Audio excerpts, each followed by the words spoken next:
अब ममता बनर्जी एक तरफ कुर्सी छोड़ने को तैयार नहीं, लेकिन दूसरी तरफ शुभेंदु अधिकारी कुर्सी पर आने के लिए पूरी तरह तैयार है। शुभेंदु अधिकारी ने जिस तरह के आक्रामक तेवर दिखाए, उन्हीं तेवरों के चलते शुभेंदु अधिकारी का नाम पश्चिम बंगाल की सियासत के लिए पूरी तरह से फाइनल हो चुका है, पूरी तरह से फाइनल हो चुका है।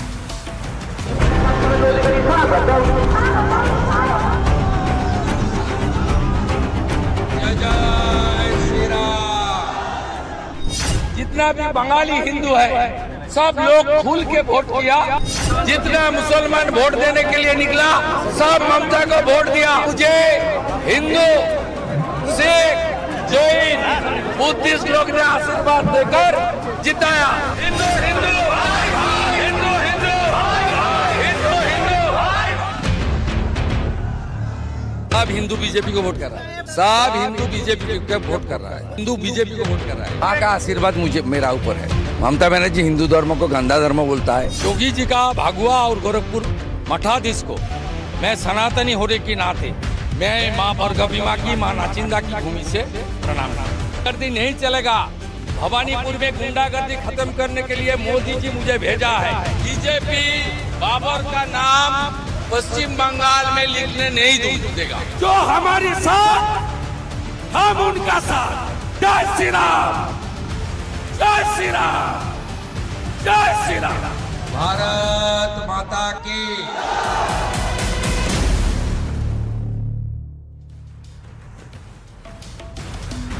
तो पश्चिम बंगाल में शुभेंदु ही अधिकारी है, ये तय हो चुका है और बंगाल में शुभेंदु राज शुरू होने वाला है। शुभेंदु अधिकारी पश्चिम बंगाल के नए सीएम होंगे। शुभेंदु को सीएम बनाने की बात लगभग तय हो चुकी है। अब पार्टी का जो शीर्ष नेतृत्व है वो शुभेंदु के नाम पर पूरी तरह सहमत है।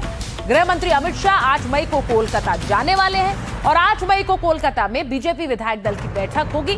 बैठक में शुभेंदु अधिकारी का नाम रखा जाएगा। उनके नाम का प्रस्ताव बीजेपी प्रदेश अध्यक्ष सौमित भट्टाचार्य रखेंगे और बैठक में शुभेंदु विधायक दल नेता चुने जाएंगे। ये खबर बिल्कुल तय हो चुकी है। अब अमित शाह करेंगे शुभेंदु के नेता चुने जाने का ऐलान।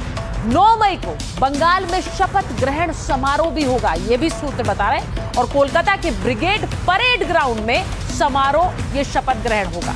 अब आपको ये भी बताऊं कि बीजेपी में आमतौर पर सीएम का ऐलान पहले नहीं होता है, लेकिन जिस तरह से शुभेंदु के नाम का ऐलान हुआ, यह भी अपने आप में एक सरप्राइज है। अभी तक कहा जा रहा है कि शुभेंदु अधिकारी के नाम के ऐलान से पहले ही उनका नाम तय है और सब मानकर चल रहे हैं पश्चिम बंगाल में और बीजेपी में कि शुभेंदु अगले सीएम होंगे। अब इस समारोह में मोदी, प्रधानमंत्री मोदी भी शामिल होंगे। एनडीए शासित राज्यों के सीएम को भी न्योता दिया गया है। एनडीए शासित राज्यों के डिप्टी सीएम्स भी होंगे। केंद्र के मंत्रियों को भी इसमें न्योता दिया गया है। गठबंधन के वरिष्ठ नेता भी इस समारोह में शामिल होंगे। अब कोलकाता का जो ब्रिगेड ग्राउंड जहां पर यह शपथ ग्रहण समारोह होना है, हमारी सहयोगी मनोज्ञा लोईवाल की एक रिपोर्ट देखिए। वो बता रही है कि कैसे बंदोबस्त यहां पर किए जा रहे हैं। पश्चिम बंगाल के इतिहास में भारतीय जनता पार्टी की पहली सरकार 2026 के विधानसभा चुनाव में प्रचंड बहुमत के बाद बन रही है और इसकी तैयारियां भी उतनी ही भव्य की जा रही हैं। ब्रिगेड परेड ग्राउंड बहुत ही बड़ा ऐतिहासिक ग्राउंड है। सुरक्षा के चाक चौबंद इंतजाम किए जाएंगे क्योंकि प्रधानमंत्री नरेंद्र मोदी बैठेंगे यहाँ पर। ये जो इलाका है यहाँ पर एक बड़ा सा मंच बनाया जाएगा। एक ही मंच बनाया जाएगा लेकिन 3 हैंगर बनाए जाएंगे। 3 हैंगर में लाखों लोगों को बुलाया जा रहा है और उनके साथ साथ भारतीय जनता पार्टी शासित राज्यों के पूरे देश से सभी मुख्यमंत्रियों को बुलाया जाएगा, कैबिनेट मंत्रियों को बुलाया जाएगा और वो नेता जो लगातार पिछले 1 वर्ष से अधिक समय से यहाँ काम कर रहे थे वो भी शामिल होंगे। प्रधानमंत्री नरेंद्र मोदी ने जब अपने भाषण में कहा था कि मैं लौट कर आऊँगा और शपथ ग्रहण समारोह में यहाँ पर शामिल होऊंगा, तो यही ब्रिगेड परेड ग्राउंड है जहाँ वो शपथ ग्रहण समारोह होगा 9 तारीख को दोपहर के समय। अब आपको ये समझना जरूरी है कि शुभेंदु अधिकारी क्यों पश्चिम बंगाल में सीएम के रूप में चुने गए। शुभेंदु ने ममता बनर्जी को भवानीपुर में घुसकर हराया। ये प्रतीक के तौर पर दूसरे नेताओं की जीत से कहीं बड़ा है। बंगाल में बीजेपी को आक्रामक योद्धा की तलाश है। अब लीडर ऑफ ऑपोजिशन के रूप में 5 साल तक ममता से लोहा किसने लिया? शुभेंदु अधिकारी ने लिया। विपक्ष में रहकर पूरी ताकत से भ्रष्टाचार के मामले किसने उठाए? शुभेंदु अधिकारी ने उठाए। ग्राउंड पर पार्टी के बाकी नेताओं से ज्यादा सक्रिय रहे, हिंदू वोटर को एकजुट करने में भी बड़ी भूमिका निभाई और मतुआ और ओबीसीज को बीजेपी से जोड़ने में भी वो सफल रहे। अब 2021 में बीजेपी समर्थक चुनावी हिंसा का शिकार हुए थे, तब शुभेंदु अधिकारी कार्यकर्ताओं के साथ खड़े रहे। इससे उनकी लोकप्रियता बढ़ी और जुझारू नेता की इमेज भी बनी। पश्चिम बंगाल में प्रशासन संभालने का उन्हें अनुभव भी है। ममता बनर्जी की कैबिनेट में वो परिवहन और सिंचाई मंत्री रह चुके हैं। शुभेंदु का पार्टी से अलग अपना एक बड़ा नेटवर्क भी है और इस नेटवर्क के नेता और कार्यकर्ता सीधे शुभेंदु से जुड़े हैं। अब प्रचार में प्रधानमंत्री मोदी और गृह मंत्री अमित शाह के साथ उन्होंने मंच साझा किया था और भवानीपुर से नामांकन में गृह मंत्री अमित शाह शुभेंदु के साथ गए थे। इससे भी संकेत मिला था कि शुभेंदु अधिकारी पार्टी लीडरशिप की पहली पसंद है। अब आपको एक तस्वीर दिखाती हूं। बंगाल में बीजेपी की सत्ता आई लेकिन खुशी कांग्रेस में थी। क्यों? क्योंकि कांग्रेस पार्टी का एक दफ्तर जिस पर बहुत समय से तृणमूल ने कब्जा कर रखा था, वो आखिरकार कांग्रेस ने वापस ले लिया। तो ये तस्वीरें बीजेपी की जीत से कांग्रेस की खुशी दिखाती हैं, क्योंकि वहां पहुंचकर कांग्रेस कार्यकर्ताओं ने तृणमूल का झंडा हटाया, वहां पर फिर से पुताई की और तृणमूल के सारे निशान मिटा दिए।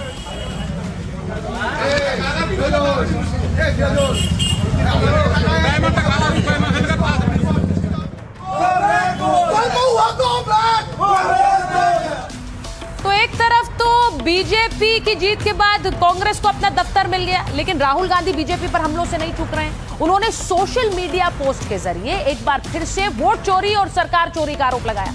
राहुल गांधी किसी का नाम नहीं ले रहे हैं, लेकिन समझना मुश्किल नहीं है कि वो बीजेपी पर हमला क्यों कर रहे हैं और ममता बनर्जी से सहानुभूति क्यों जुटा रहे हैं। तो एक तरफ राहुल गांधी जहां बीजेपी पर हमला कर रहे हैं, वहीं अखिलेश यादव, आपको दिखाऊं कि अखिलेश यादव जो कि ममता बनर्जी से मिलने के लिए पश्चिम बंगाल जा रहे हैं। लेकिन क्या कारण सिर्फ ममता बनर्जी से मुलाकात है? ममता बनर्जी से उन्होंने लगातार समर्थन उन्होंने दिया, चुनाव के दौरान प्रचार भी किया।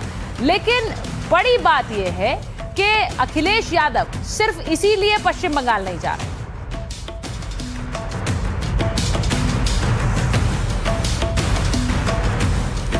जिस पोल मैनेजमेंट कंपनी से अखिलेश यादव ने डील की थी, वो डील अखिलेश यादव ने खारिज कर दी है। दीदी की हार का इफेक्ट क्या हुआ है? अखिलेश यादव ने आईपैक से एक डील रद्द कर दी। आईपैक को चुनाव मैनेजमेंट का जिम्मा अखिलेश यादव ने दिया था। समाजवादी पार्टी की कमजोर सीटों पर काम कर रही थी आईपैक। 2.5 महीने पहले आईपैक से यह करार अखिलेश यादव ने किया था। अब ममता बनर्जी के कहने पर ही यह करार हुआ था।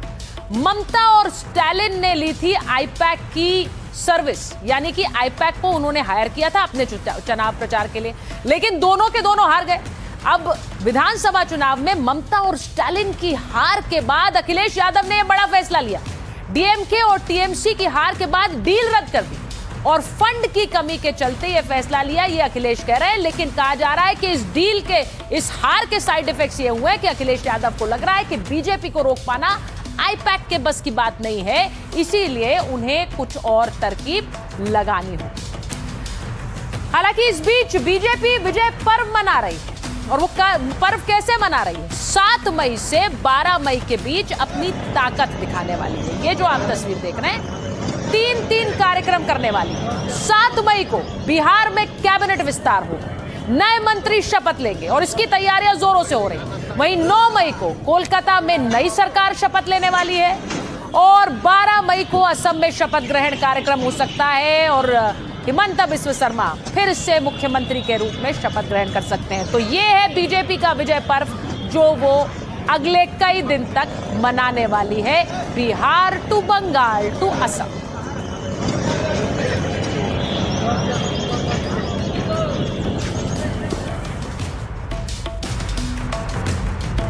अब शपथ ग्रहण से पहले आपको बताऊं कि किस तरह से इसकी शुरुआत बिहार से होने वाली है।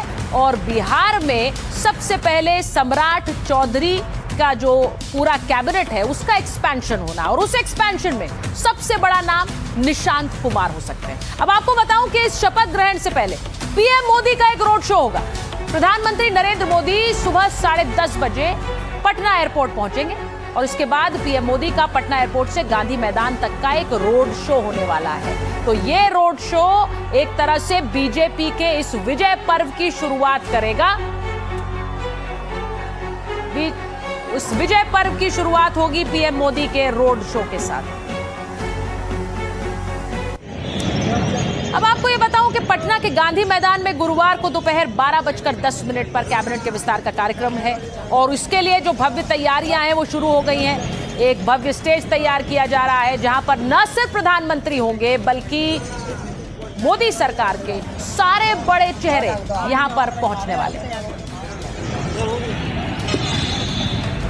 तो पटना में एक भव्य शपथ ग्रहण की तैयारी, ऐतिहासिक गांधी मैदान में यह कार्यक्रम होगा। पीएम मोदी, गृह मंत्री शाह, नीतीश कुमार यहां मौजूद रहेंगे। कई प्रदेशों के सीएम, डिप्टी सीएम भी पहुंचेंगे। 27 विधायक मंत्री पद की शपथ लेंगे। बीजेपी से 12, जेडीयू से 11 मंत्री की शपथ हो सकती है और हम और आरएलएम से भी एक मंत्री यहां शपथ ले सकता है। अब चिराग पासवान की पार्टी से 2 विधायक बनेंगे।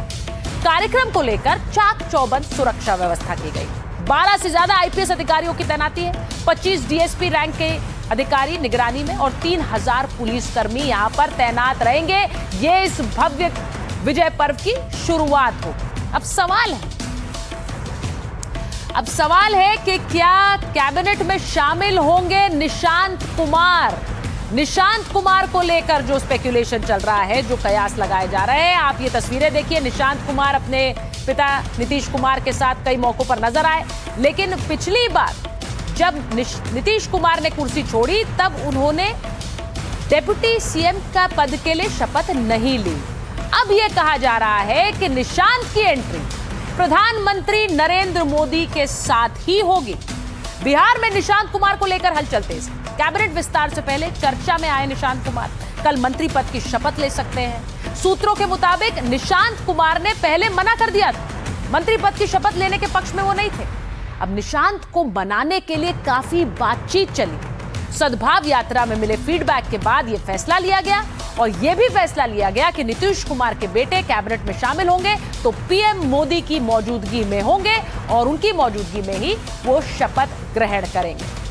अब एक तरफ नीतीश के बेटे जब शपथ ग्रहण की तैयारी कर रहे हैं तो लालू के बेटे तेजस्वी यादव क्या कह रहे हैं वो भी सुन लीजिए।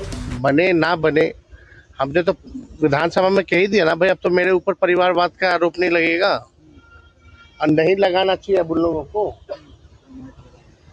तो सब कहतरी कुछ है, करनी कुछ है, उन लोगों का तो है। अब सिस्टम है, समय है, जितना दुरुपयोग कर सकते हैं लोग कर रहा है।